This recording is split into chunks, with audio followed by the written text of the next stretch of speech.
कुछ तो बहुत बढ़िया है, घर घर राशन बिजली पहुंचे, चोर उचक्के गए लुकाए, लेकिन अगली लाइनें बड़ी अद्भुत हैं और इससे लोगों को डर लगता है। कुछ लोगों को, तन से हिंदू मन से हिंदू, जय जय श्री राम सुनाए योगी बाबा बड़े लड़ैया।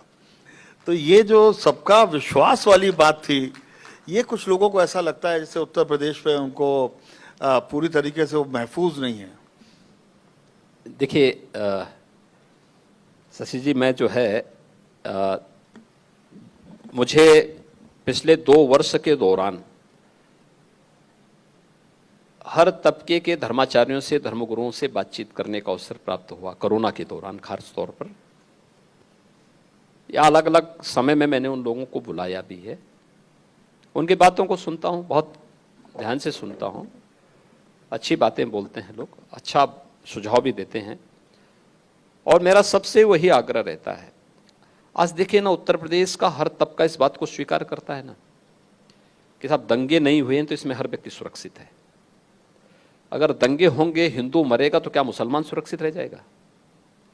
अगर एक तबका मरेगा तो दूसरा भी तो उसकी चपेट में आएगा। एक तबका सुरक्षित है तो दूसरा तबका भी सुरक्षित अपने को महसूस करे।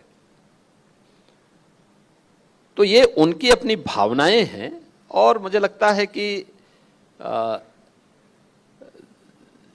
हमें उन भावनाओं को वर्तमान परिप्रेक्ष्य के साथ जोड़ करके देखना चाहिए। मुझे लगता है कि भारत का या उत्तर प्रदेश का कोई नागरिक ऐसा नहीं होगा कि जिसको जय श्री राम बोलने में कोई संकोच होता हो। सभी नागरिकों को आप जय श्री राम बोलने को कह रहे हैं? वो एकदम बोल सकता है भाई, राम हमारे पूर्वज थे। और ये तो मैं नहीं बोल रहा हूं, दुनिया का सबसे बड़ी आबादी का मुस्लिम राष्ट्र है इंडोनेशिया, और इंडोनेशिया अपना पूर्वज राम को मानता है। और हम भारत के लोग किस उसमें जी रहे हैं? अरे राम हमारे पूर्वज थे, इस पर हमें गौरव की अनुभूति होनी चाहिए। अगर इंडोनेशिया इस परंपरा पर गौरव की अनुभूति कर सकता तो हम क्यों नहीं कर सकते? हमें करना चाहिए। अब मैं यानी अयोध्या में हमने दीपोत्सव का आयोजन 4 वर्ष पूर्व जब प्रारंभ किया था, इंडोनेशिया की रामलीला को मैंने स्पेशली वहां बुलाया था। सभी पात्र मुस्लिम थे, क्योंकि नाम जब पूछता था उनसे तो नाम एकदम विशुद्ध संस्कृत नाम होते थे। तो मैंने उनसे जब पूछता था भी आपका मजहब या धर्म क्या है, तो इस्लाम बोलते थे।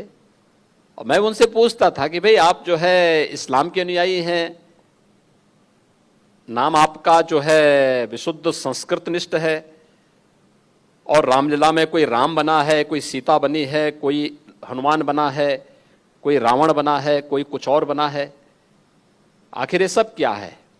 क्योंकि यहां बनेंगे तो यहां पे तो बवाल हो जाएगा। उसने कहा वे बवाल करने वाले बवाली हैं, इनके चक्कर में पड़ने की आवश्यकता नहीं। राम हमारे पूर्वज थे, इस पर हमें भी गर्व की अनुभूति होती है। और जब हमें अयोध्या का आमंत्रण मिला, आप सोचेंगे और रामलीला हमसे कोई मानदेय नहीं लेती है, वो केवल इस बात पर उन्हें गौरव की अनुभूति होती है कि साहब हम राम की धरती पर जा रहे हैं, अपने पूर्वज की धरती पर हम जा रहे हैं। और इस बात को लेकर के वो लोग आते हैं। तो ये हमारे लिए तो ये बहुत गौरव की बात विषय होना चाहिए कि राम से हमारा संबंध है और राम हमारे पूर्वज थे। मुझे लगता है कि अगर कोई नहीं मानता है तो मुझे तो उसके डीएनए पर और उस पर ही थोड़ा उठता है। जय श्री राम।